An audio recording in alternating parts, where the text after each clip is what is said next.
तो जो आज हमारे अंदर मैं है, ये किस बात की मैं है? तो अपनी मैं को खत्म करने के लिए पहले अपनी जात को पहचाने। हमारी पहचान, हमारी साख्त पानी के एक बुलबुले के बराबर है। पानी की एक साफ सतह के ऊपर जब बारिश होती है तो उसमें से बुलबुले उठते हैं, एक जैसे बुलबुले, कोई बड़ा बुलबुला, कोई छोटा बुलबुला। अब एक बुलबुला दूसरे बुलबुले को कहे कि मैं तुमसे अफजल बुलबुला हूं, मैं जट बुलबुला हूं, तू फलां बुलबुला है, मैं जवान बुलबुला हूं, तू बुढ़ा बुलबुला है, मैं अमीर बुलबुला हूं, तू गरीब बुलबुला है। ये उसकी तो गलत फहमी है। सिर्फ हवा निकलनी, उसमें से वापस पानी बन जाना है। तो हमारी इंसानों की ये तो औकात है कि हम मट्टी से निकले, हमारे अंदर हवा है, उस हवा के ऊपर हम अपने आप को पता नहीं क्या समझी फिरते हैं।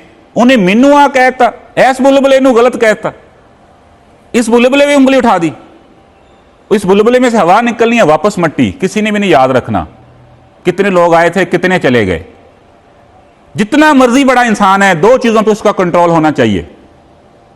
जफर आदमी उसको ना जानिएगा, खा कैसा भी हो साहबे फहमो जका।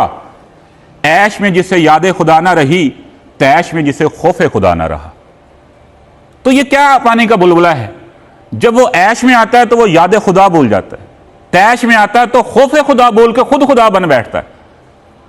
तो इसलिए सबसे पहला मरहला अपने आप को तब्दील करने का, अपने आप को पहचाने कि मेरी औकात एक पानी के बुलबुले की है।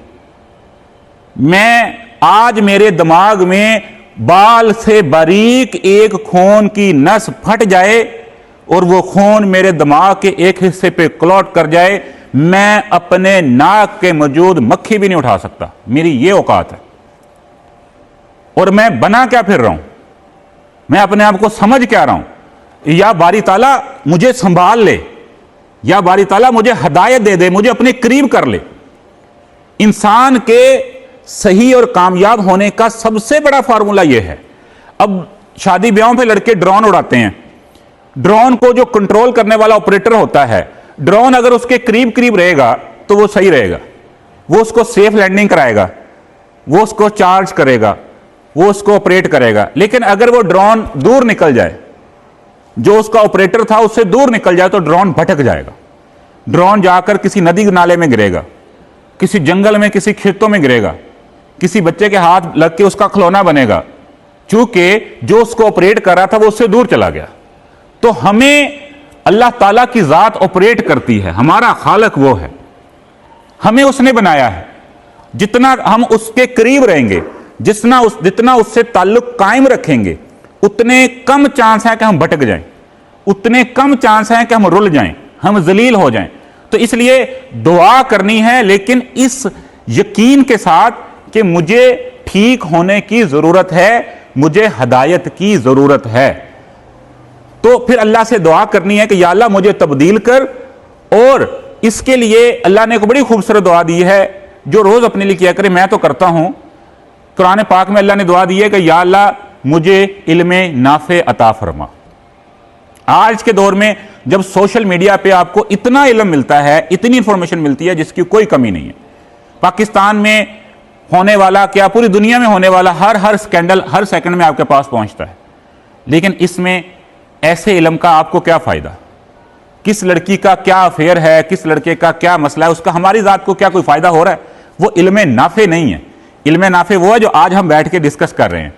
इल्मे नाफे वो है जो हमारी जात को तब्दील कर सके। इल्मे नाफे वो है जो हमारे ग्राउंड के अंदर कांट झांट कर सके।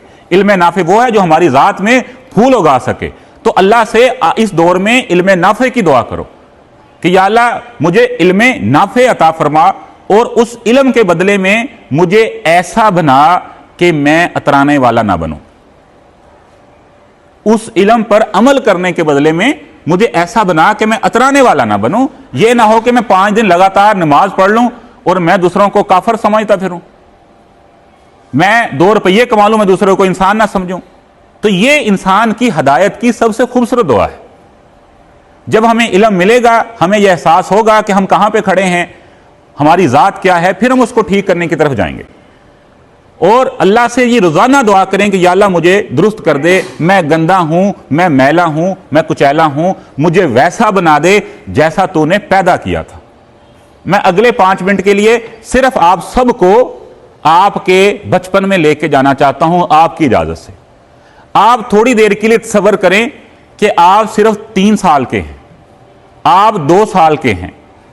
जब आप अपने ज़हन के अंदर इमेजिन करें उस सहन को जो आपके अम्मा अब्बा का घर का सहन है, आप इमेजिन करें उस चारपाई को जो आपके घर के अंदर पड़ी होती थी, आप उस चारपाई के ऊपर बैठे हैं, आपकी अम्मा ने आपको नहला धुला के, आपके बालों में कंघी करके, आपको साफ सुथरे कपड़े पहना के, आपकी गर्दन पे पाउडर लगा के आपको उस चारपाई पे बिठा दिया है। आप 1 साल के मासूम बच्चे हैं, अल्लाह ताला के मैन्युफैक्चर्ड करदा ओरिजिनल फॉर्म के अंदर आप बैठे हैं।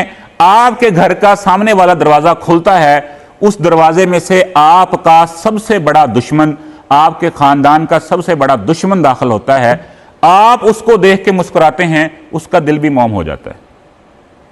आप वही 1 साल के, आप किसी को देख के मुस्कुराते, उसके चेहरे पे स्माइल आ जाती है। क्यों?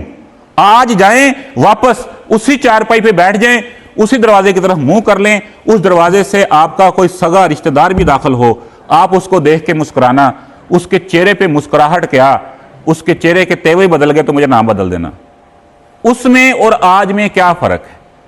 जब हम 1 साल के थे हम अपनी जेन्युइन कंडीशन में थे, जैसा अल्लाह ने हमें पैदा किया था। ना हमारे अंदर चुगली की आदत थी, ना हमारे अंदर हसद था, ना हमारे अंदर कीना था, ना हमारे अंदर बुग़्ज़ था, ना हमारे अंदर कोई मनफी ताकत थी। आज हम अपने आप को कामयाब और ताकतवर और बड़े तसव्वुर कर रहे हैं, वहीं पे हमारे अंदर वो अंदर की गंदगी हमारे चेहरे पे आज भी है, जिसकी वजह से हमारे मुस्कुराने से किसी को फर्क ही नहीं पड़ता। तो इसलिए अगर आप चाहते हैं कि आप अल्लाह के करीब हो जाएं, तो अल्लाह से अपने लिए वो मांगें जिसका अल्लाह ने आपको बनाया था कि या अल्लाह जैसा मुझे मैन्युफैक्चर किया था मुझे वैसा ही वापस 1 साल के बच्चे इतना कर दो।